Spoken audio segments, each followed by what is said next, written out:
So today we're going to be talking about leg ulcer. Leg ulcer is something that is common with sickle cell warriors, though it doesn't happen to all of them, but most sickle cell warriors suffer leg ulcer at some point in their life, probably at childhood, probably at their adulthood. It all depends. But leg ulcer does not happen to them because they are diabetic, no.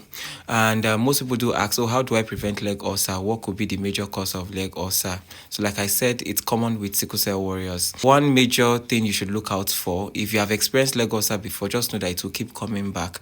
But of course, there are ways you can naturally try to stop them, apart from always getting medications or going for your dressing and all of that. So the first thing is, don't itch your leg. Some people are very good with when their leg is probably itching them, or they put their leg in dirty water, they just keep scratching, they end up peeling a surface or peeling a dry part of their leg or an old wound that has been there and then dried up, and they just keep itching and itching and itching until they peel off a surface. So now be careful with itching your legs, and then be careful with peeling off surfaces. It's better you rub than itch. And when you itch, you end up opening up an old wound. And when you open that old wound, gradually it turns to a normal wound. It will not want to heal, and then it turns to leg ulcer. And when leg ulcer happens, it takes 3 months minimum for it to go. You have to be going for alternate days, dressing, and all of that. So do not itch, number one. Do not itch. If you feel like a sensation on your leg and you feel like maybe scratching that part, or you feel like taking off a surface out of that part, just rub gently. You can just rub gently, massage gently, and then you see that sensation will just stop. Number two, learn to stay warm. Try as much as you can to always have your socks on. You are going out, you are indoors, have your socks on. You are on your shoes, you're on your slide, have your socks on. Particularly during the raining season and the cold season, when it's really cold and when it's really is raining as well, the wet period. Try as much as you can to always keep your feet warm. Have your socks on 24/7, both indoors and outdoors.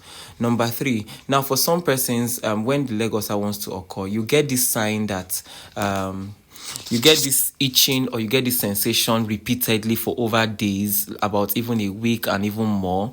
Now, instead of you to try to itch or peel off a surface or try to pay much attention on that area, the first thing you should do is to work on your PCV. You don't have to go to the hospital to go and check your PCV to know if your PCV is low or if it's moderate. Quickly start working on your PCV. Take things that will improve your blood.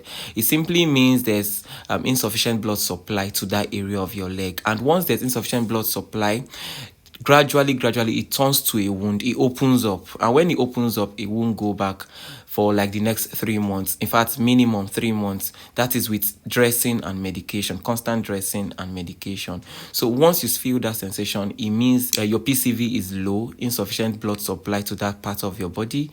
So it means you need to improve your PCV. So number three, pay attention to the signs and do what you need to do as soon as you get the signs. Number four, I would say you should work on your protein. Eat proteinous meal. You can take dairy, you can take good meat, you can eat fish, you can eat egg. These are the things you can easily get at home to eat. Get these things and stay constant on them for a period of 2 to 3 weeks, if possible 1 month, and you will get a very good result.